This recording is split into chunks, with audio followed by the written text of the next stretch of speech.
Hello दोस्तों, कैसे हो आप लोग। Welcome back to the channel आओ बहन बातें करें।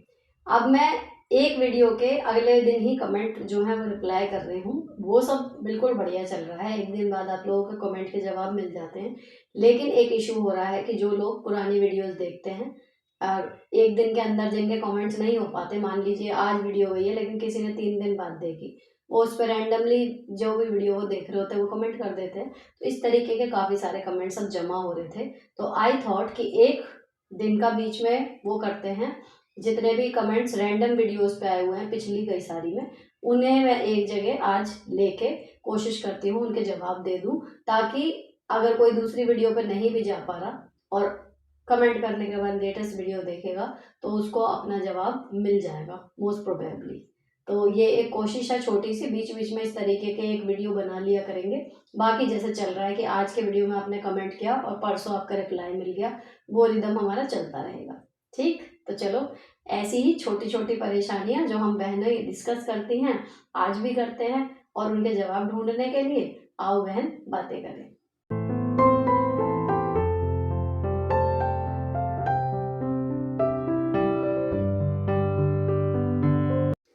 फर्स्ट क्वेश्चन जो अभी लास्ट वीडियो में मैं वाईटी स्टूडियो में खोल के देख रही हूँ, इसमें सारे ही कमेंट्स लाइन से आते हैं। तो जो अभी लेटेस्ट वीडियो गई है उसके नहीं देख रहे हैं, बाकी अभी जो उससे पहले वालियों में अलग अलग वीडियोस में आए हैं उनके देख रहे हैं। ठीक है, तो यहाँ पर मैं एक मैसेज आया है, मैंने दी मैसेज आपको किया था कि घर के काम में मैं थक जाती हूँ, उसके बाद काम करने का मन नहीं होता बिल्कुल भी। कई बार तो काम कर लेती हूँ, कई बार आलस आ जाता है, बस मैं क्या करूँ दी। तो देखो इट इज़ नॉर्मल, लेकिन अगर थोड़ा सा ही काम करके आपको थकान हो रही है तो ज़रूरी नहीं है कि ये प्रॉब्लम मेंटल हो सकता है आपका आयरन कम हो रहा हो। हीमोग्लोबिन जब डाउन होता है तब भी हमें जल्दी थकान होती है, या फिर जब खून की कमी होने के साथ साथ आपको कहीं पीलिया वगैरह की भी शिकायत होती है, जब भी थकान ज़्यादा होती है। तो हर बार रीज़न मेंटल हो ज़रूरी नहीं है, हो सकता है कोई फिजिकल रीज़न हो, डॉक्टर से कंसल्ट कर लो। कोई अगर वो आपके मिनरल्स आपकी बॉडी में कम हो रहे हैं, उसका सप्लीमेंट वो आपको दे देंगे, कोई टैबलेट या कुछ और उसको खा के आप ठीक हो जाओगे।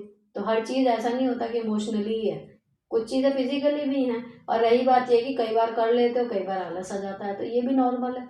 अगर आप 10 में से 8 बार कर ले रहे हो, 2 बार आलस भी आ गया, इट इज़ ओके।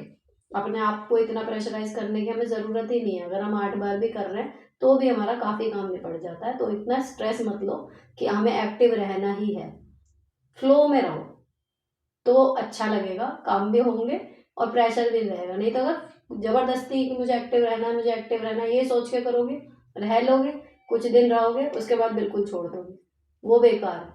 तो जितना स्मूथली हो सके अपने आप को पुश करते रहो धीरे धीरे, ज़्यादा खींचातानी मत करो। एक क्वेश्चन ये आया है, मैंने इनका कमेंट में जवाब दिया था, शायद इन्होंने पढ़ा नहीं, कि ये इनका ये है कि इनकी सास इन्हें घर नहीं देना चाहती, आधी जमीन जेठ को देना चाहती है और आधी खुद रख लेंगी। हमें कहती है तुम कहीं वही जाकर रहो, मेरे मरने के बाद आना और अपना घर ले लेना, जबकि नंदी की शादी हमने की है। सास कहती है जो मुझे अच्छे से देखेगा उसको ही घर दूंगी, नहीं तो जब तक मैं जिंदा हूँ मेरा ही रहेगा, ना घर बेचने देती हैं। ऐसे में हम क्या करें मैम, हमें चले जाना चाहिए या घर के लिए लड़ना चाहिए, इसका सिचुएशन और रिप्लाई ज़रूर करना मैम प्लीज़। देखो जो आपकी सास के आ रहे हैं वहाँ से बयान, उसके अनुसार तो उनकी नीयत लग नहीं रही कहीं भी देने की। ऐसी कंडीशन में मेरा हमेशा जवाब ये होता है, माँ बाप की सेवा ये सोच के अगर आप कर रहे हो कि इनके बदले में प्रॉपर्टी मिलेगी, तो वो आपकी अपनी सोच है। मेरे हिसाब से ये नहीं करना। करनी है करो सेवा, नहीं करनी है मत करो, लेकिन इसलिए करनी है कि बदले में प्रॉपर्टी मिलेगी, वो थोड़ा सा मुझे एथिकली गलत लगता है।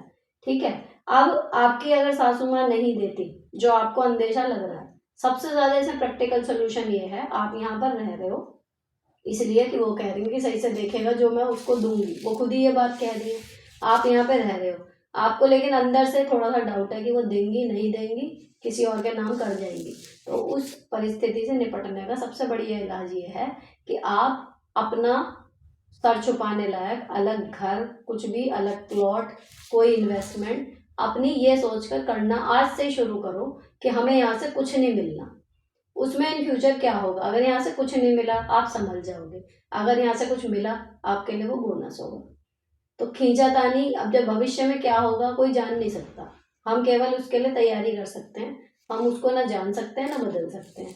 तो आपके लिए बेस्ट यही रहेगा कि आप ये सोच के चलो यहाँ से हमें कुछ नहीं मिलना, तब हम क्या करेंगे। तो आपकी लाइफ ट्रैक पर रहेगी, दिमाग भी शांत रहता है जब हमें पता है कि हमारा बैकअप है। एक आया है, मैम मेरे हस्बैंड 10 दिन से मुझसे बात नहीं कर रहे हैं, मना रही हूँ फिर भी अकड़ में हैं, थोड़ी बहुत बहस हुई थी बट अभी मैं उनको मना रही हूँ, कोई भाव नहीं दे रहे मुझे, मैं एक को मायके भी जा रही हूँ, क्या करूँ, ऐसे उनसे बिना बात किए चली जाऊँ, प्लीज सोल्यूशन दीजिए। देखो, जितना अगर उन्हें मानना होता वो मान जाते, ठीक, तो बिना बात करे जाने के बजाय जब जाओगी तो कह के जाना कि अच्छा जी मैं जा रही हूँ, और कोशिश करना जब तक मैं आऊँ आपका मूड अच्छा हो जाए, क्योंकि ऐसे अच्छा लग नहीं रहा, बस इतना कह के आप चले जाओ। क्योंकि जितना सॉरी बोलना होगा, जितनी अपनी एक्सप्लेनेशन देनी होगी, वो आपने इन 10 दिनों में दे दी होगी, है ना। तो बिना बोले भी नहीं गई आप, और जाना तो है ही। तो कई बार जो चीज़ें खींचातानी से या बार बार मनाने से नहीं मानते ना, वो जब आप उनको चली जाओगी, उनको थोड़ा सा पर्सनल स्पेस मिलेगा, आओगी तो बहुत हद तक संभावना है कि वो नॉर्मल हो चुके हों, नहीं तो उसके कुछ दिन बाद हो जाएंगे।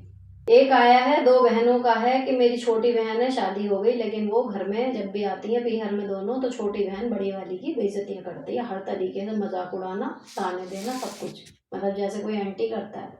अब ये परेशान है कि मैं क्या करूँ। सिंपल सी बात है, आप बड़ी हो, सेम उस पे हो, बहनें हो, क्यों सुन रहे हो आप।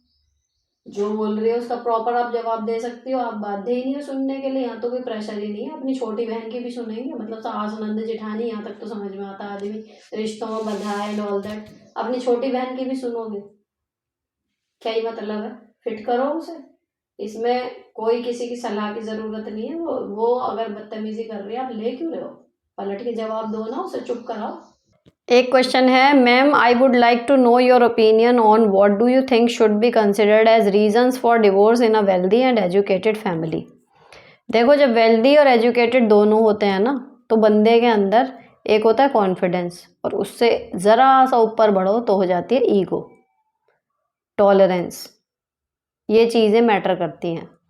जब हम थोड़े से हम्बल बैकग्राउंड से होते हैं, पैसे की कमी हमने देखी होती है, थोड़ी सी हर जगह हमें अपने मन को मारने की, थोड़ी सी बर्दाश्त करने की ताकत हमारी ज़्यादा होती है। लेकिन जैसे जैसे हमारी स्थिति ठीक होती जाती है, हमारे लिए चीज़ें आसानी से अवेलेबल होने लगती हैं, है ना। एजुकेटेड होते हैं तो हमें अपना सही गलत एग्जैक्ट समझ में आता है। अगर कोई हमारे साथ ज़रा भी ऊंच नीच करता है तो हमें एकदम होता है कि नहीं, ये तो गलत है, मैं क्यों, हमें सवाल करना आ जाता है, ठीक है। और जब रिश्ते में दोनों लोग, कहना चाहिए, सुरते हो जाएंगे, ना ये अपना इतना सा भी नुकसान करेगा, ना वो अपना इतना सा भी नुकसान करेगा, ना ये झुकेगा ना वो झुकेगा, तब कैसे रिश्ता चलेगा, ये होता है। तो जब हम अपने में इतने हो जाते हैं ना कि मैं बस मैं ही हूँ, दूसरे को कुछ समझ ही नहीं रहे अपने आगे, तब ऐसे रिश्तों को चलाना, चाहे वो फिर पति पत्नी का हो, मुश्किल हो जाता है। रिश्तों के लिए हमेशा ही ये शर्त रहती है कि एक ना एक को कॉम्प्रोमाइज़ करना होता है। अब वो एक कोई भी हो सकता है, तो मुश्किल ये होती है जब दोनों लोग या पूरी फैमिली वेल्दी और एजुकेटेड है, तो उसमें ये होता है कि झुकेगा कौन, है ना। तो छोटी सी बात होती है, लेकिन क्योंकि कोई भी सरेंडर करने को तैयार नहीं होता, कोई भी ज़रा सा भी एडजस्ट करने को तैयार नहीं होता, इसलिए वो बात बनते बनते डिवोर्स तक पहुंच जाती है। ईगो प्रॉब्लम होती है, सबसे बड़ी ईगो प्रॉब्लम ही होती है। या फिर एक आदमी की ईगो इतनी ज़्यादा बढ़ी जा रही है और दूसरा फिर झुक रहा है रिश्ता बचाने के लिए, वो इतना ज़्यादा झुक गया कि जिसकी बढ़ रही थी ईगो, वो अनकंट्रोलेबल हो गया। तो दोनों ही सूरतों में हर चीज़ की, कहते नहीं, बड़े बूढ़े कहते हैं कि अति हर चीज़ की बुरी, ये वही होता है। तो अगर हम सेल्फ डिपेंडेंट नहीं हैं, बिल्कुल लो कॉन्फिडेंस है, तो भी सामने वाला हावी होगा, रिश्ता दरकेगा। लेकिन अगर हम बिल्कुल बराबर की टक्कर पे हैं, बिल्कुल कहीं से कहीं तक अपने आप को नीचा मानने के लिए तैयार नहीं है, किसी भी चीज़ में हम कॉम्प्रोमाइज़ करने को तैयार नहीं है, तब भी यही होगा कि रिश्ता नहीं चलेगा। तो यही होता है बात। यहाँ पे एजुकेटेड और वेल्दी हो तो अति वहाँ पर है कि ज़्यादा कॉन्फिडेंट हैं दोनों ही बच्चे, इसलिए नहीं चल रही शादी। और जो इन मामलों में थोड़ा सा जिनका हाथ तंग है कि पैसे कम है या पढ़े लिखे कम है, उनका ये है कि पता ही नहीं है, जानकारी नहीं है। तो एक की ईगो ज़्यादा बढ़ रही है, एक की कुछ कम बढ़ रही है, या फिर दोनों लड़े जा रहे हैं, उन्हें पता ही नहीं कि रुकना कहाँ है। तो बात यही होती है, थोड़ी सी ना समझदारी बड़े तो जो सिखाते हैं सिखाते हैं, थोड़ी सी अब जब हमारी लाइफ में मुश्किलें आती हैं ना, उससे ज़्यादा समझ आ जाती हैं चीज़ें। तो जिनकी लाइफ में कभी कोई मुश्किल आई ही नहीं होती बड़ी, वो अक्सर छोटी छोटी मुश्किलों में ही फैल जाते हैं और ख़त्म हो जाती है बात उनके रिश्तों की वहीं पर। ससुराल में सबको खुश रखने की रिस्पॉन्सिबिलिटी वाइफ की ही क्यों होती है, हस्बैंड की क्यों नहीं? ऐसा नहीं होता। रिस्पॉन्सिबिलिटी तो होती है, पर यह है कि निभाता कौन है। रिस्पॉन्सिबिलिटी तो ससुराल वालों की भी होती है कि बहू को खुश रखें, लेकिन निभाता कौन है, ये है असली बात। तो बहू जो है वो निभा रही है, ज़्यादातर कोशिश कर रही है। मतलब खुश तो कौन से नहीं हो रहा कोई भी, ज़्यादातर घरों में कुछ ना कुछ प्रॉब्लम दिख ही रही है सबको, लेकिन ये है कि कोशिश कर रही है बहू लगातार कि हाँ भाई मेरे ससुराल वाले मुझसे खुश रहें। और ऐसा नहीं है, स्टार्टिंग में आधे परिवार ऐसे भी हैं जो कोशिश करते हैं कि भाई हम अपनी बहू को ऐसे रखें कि कल को वो भी ये कहे कि हाँ भाई ऐसा ससुराल मुझे मिला, मैं सौभाग्यशाली हूँ। होती है कोशिश उनकी तरफ से भी, लेकिन ऐसा नहीं है कि औरतों की जिम्मेदारी है। बात वो है कि निभाती ज़्यादा औरतें ही हैं और कोई उतना सीरियसली इस चीज़ को लेता नहीं। चलो दी, प्लीज़ मुझे भी आंसर दे दो। मैं जॉब करती हूँ, मेरे पति भी जॉब करते हैं, मैं बहुत परेशान रहती हूँ। पति पिछले कुछ सालों से सेक्स में भी इंटरेस्टेड नहीं है और मुझे एक बेबी और चाहिए। मेरा एक बेटा है, 9 का है और हमारे बीच ना तो इमोशनल बॉन्ड है ना ही फिजिकल। दी ये ना मेरी फीलिंग्स को समझते हैं ना ही कद्र करते हैं। मैं बहुत दुखी रहती हूँ, मेरा अपनी जॉब में मन नहीं लगता। Please the guide me. मेरी एज 40 है, मैं अपनी एज को लेकर भी काफ़ी फिक्रमंद हूँ। दी आपने मेरा सवाल का आंसर नहीं दिया, मैंने बहुत बार पूछ लिया। मेरे सामने तो देखो ये पहली बार आया, हो सकता है इतने सारों में मिक्स हो गया हो, लेकिन आपकी कंडीशन में आपका एक बेटा है। अब आपका जो बेटा हुआ है यानी तब तक सब कुछ ठीक था, आपको ध्यान देने की ज़रूरत है कि चीज़ें बदली कब से और कैसे। एक दिन में सब कुछ चेंज नहीं होता, उसके पीछे रीज़न मेंटल है, फिजिकल है, क्या है जो चेंज हो गया। या आपको अपने पति से धीरे धीरे बातों के ज़रिए जैसे भी हो थोड़ा अपनी मेमोरी को दोबारा रिकॉल करिए, क्या हुआ ऐसा कि अब वो इंटरेस्टेड नहीं है आपके साथ जैसे पहले थे। ठीक है ना? हर एक पति पत्नी के बीच के रीजंस अलग अलग होते हैं, कोई एक नहीं है सार्वभौमिक फिजिक्स के नियम की तरह कि मैं वो बताऊं कि ये हुआ होगा। कुछ भी हो सकता है भाई, हो सकता है फिजिकली आप लोग जैसे थे अब वैसे नहीं हो सकता है उनकी जो कहना चाहिए भाई शरीर की इच्छाएं एज के हिसाब से चलती हैं, है ना? तो वो अपने आप को अपने उस एज जोन में पा रहे हों, अब उनका इंटरेस्ट वहाँ से हट गया, अब वो सिर्फ बच्चे और प्रॉपर्टी के बारे में सोचते हों। एक दोहा कह लो या मैंने कहावत कहीं पे सुनी थी कि जुनून हर उम्र के जुदा जुदा। ठीक, जुनून हर उम्र के जुदा जुदा, खिलौने, माशूक, रुतबा और खुदा। तो बचपन में सारा जुनून, हमारी पूरी एनर्जी, हमारे लिए सबसे इम्पोर्टेंट चीज़ हमारा खिलौना होता है। उसके बाद माशूक यानी कि सेक्स, अपोजिट सेक्स की तरफ आकर्षण, शादी, प्यार, ये सब चीज़ें आपने देखा होगा, इससे आगे कुछ दिखता ही नहीं बच्चों को। उसके बाद जब आपकी शादी हो गई, प्यार मिल गया, आपके बच्चे हो गए, आपका मन सेक्स की तरफ से हो गया कि भाई हाँ हम सॉर्टेड हो गए, फिर दिखता आदमी को रुतबा, मेरा घर, मेरी गाड़ी, मेरे बच्चे कौन से स्कूल में पढ़ रहे हैं, मैं कौन सा स्टेटस मेंटेन कर रहा हूँ। फिर वो अगले कई साल उसमें निकल जाते हैं कमाने में और दिखाने में कि हाँ हम कर रहे हैं। ठीक है, और एंड में आता है खुदा यानी कि भगवान। तो बुढ़ापे में सिर्फ परम सत्ता नज़र आती है क्योंकि हम सब कुछ करके देख चुके होते, और एंड में मेच्योरिटी आ जाती है कि भैया जाना तो वही था, बेफालतू के इतना हम दौड़ भाग कर रहे थे, है ना? तो हो सकता है कि आपके हस्बैंड जो हैं वो रुतबे वाली कंडीशन में फंसे हुए हों, इसीलिए वो माशूक वाले स्टेप से आगे बढ़ गए, लेकिन आप अभी तक इंटरेस्टेड हैं। अब रही बात इसकी कि आपको एक बेबी और चाहिए, तो देखो ये चीज़ एक के चाहने से तो होती नहीं और ना ये ज़िद करने की चीज़ है। तो आपको पहले अपना रीज़न ढूंढना पड़ेगा कि दोनों के बीच में ऐसा जो एक कूल मामला हो गया वो क्यों है, और उसके बाद उस पर काम करो। ठीक, अगर हो जाता है सब कुछ सही है, नहीं हुआ तो सब्र करने के अलावा और क्या चीज़ है। हेलो दी, मेरे पति बहुत ताने मारते हैं, सारा काम करवाते हैं, मेरे मायके तक ताने मारते हैं कि वहाँ साफ़ सफाई नहीं है, क्या करूँ? जब बोलना शुरू करते हैं तो चुप नहीं होते, बहुत रोना आता है, प्लीज़ क्या करो? जब आदमी बोलना शुरू कर रहा है और चुप ही नहीं हो रहा, दो ही रीज़न, मतलब उसके दो सॉल्यूशन हो सकता है, या तो आप उससे ज़्यादा बोलो फिर चिल्ल पौ मचेगी घर में, या फिर लेट देम, ये वाली बात होती है कि भाई बोल ले, कभी तो चुप होगा। मुंह में अपने च्युइंगम डाल लो कि भैया ये चालू हो गया ऑर्केस्ट्रा, आप चुप नहीं होगा। उन बातों को अगर आप वर्ड टू वर्ड सुनोगी, उसके मीनिंग पे जाओगी, आपका दिमाग फटने लगेगा, ठीक है ना। तो दो ही हैं कि या तो ये तूफान आया है निकल जाने दो, या फिर डट के खड़े हो जाओ कि क्या बोल रहे हो। हर बात पे फिर जवाब देना शुरू करो कि भैया क्यों, क्या, कैसे, मेरे मैके में सफाई है नहीं है, तुम जा रहे हो वहाँ पे झाड़ू पोछा करने। लेकिन जब आदमी कंटिन्यूस आप बोलते हैं बोलना वो शुरू करता है तो चुप नहीं होता है, तो अगर आप भी बोलोगे लड़ाई बढ़ जाएगी। बेस्ट पॉसिबल वे यही होता है ऐसे आदमी को डील करने का कि आप सुनने वाला अपना स्टेमिना ख़त्म कर लो कि भैया मुझे सुना ही नहीं आ रहा, आना है जाना है। उनको लगेगा कि हाँ मैंने बोल दिया, बोल बाल के वो ठंडा हो जाएगा। बिल्कुल ऐसे हो जाओ कि आपको सुनाई कुछ नहीं आ रहा, कान में ईयरफोन लगा लो अगर फिर भी सुनाई आ रहा है तो। अब दी आजकल जो केसेस होते रहते हैं, बच्चे गलत संगति में पड़ जाते हैं, सब देखकर अपने बच्चों के लिए बहुत डर लगता है। बच्चों को कैसी परवरिश दें कि बाहर की दुनिया में जो भी चले उससे बच्चा सुरक्षित रहे। देखो ऐसा कोई रूल है नहीं जिसके चलते आपका बच्चा श्योर शॉर्ट सुरक्षित रह लेगा।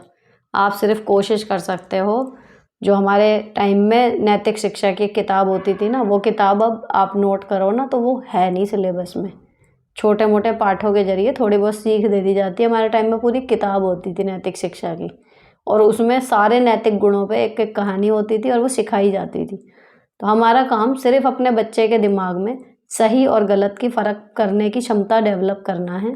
जब हम उसके साथ नहीं होंगे, पीयर प्रेशर में होगा, जब वो बिल्कुल अकेला होगा और सब कुछ उसके डिसीजन पे मैं कर रहा होगा ना कि आगे क्या होना है, वो वही डिसाइड कर रहा है और उसी के आधार पर उसकी आगे की चीज़ चल रही है। तो बस ईश्वर से ये प्रार्थना करनी है कि हम उतनी सही गलत की पहचान अपने बच्चे में कर दें ताकि वो उस टाइम पे सही डिसीजन ले सके।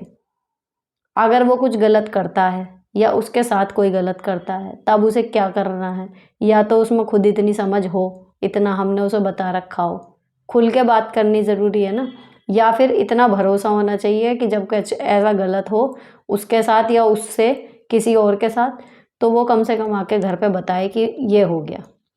तो इसका कोई शॉर्ट वो नहीं है। जो डर आपको है वो मुझे भी है, वो दुनिया की हर माँ को है, कम से कम इंडिया में तो है।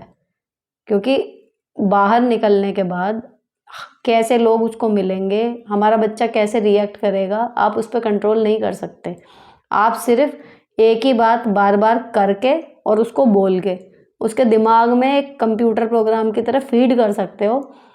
यकीन मानिए ये चीज़ काम करती है कि जो मेरी मम्मी बार बार मुझे चलते फिरते कहती रहती थी, वो चीज़ें इतनी गहरी अंदर दिमाग में, दिल में छपी हुई हैं कि मैं चाहूँ भी तो उन कंडीशन से बाहर निकलने की, तो मैं उन धक धक दिल करता है।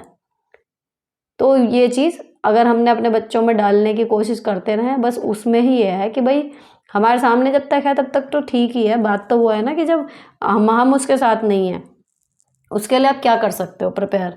उसको यही तो है कि उसको पता चल जाए कि सही क्या गलत क्या, वो बताते रहो। अलग अलग कहानियाँ सुना के, अलग अलग कंडीशन दे के कि अगर ऐसा हो गया या मेरे साथ ऐसा हुआ था तो ऐसे हुआ था, रोचक तरीके से उसको कहानी सुना के बस आप ये बता सकते हो कि ऐसी कंडीशन हो तो ये करना सही रहता इसकी बजाय। तो बस माँ बाप होने के नाते यही हाथ में है हमारे, बाकी और कुछ ज़्यादा हाथ में है नहीं।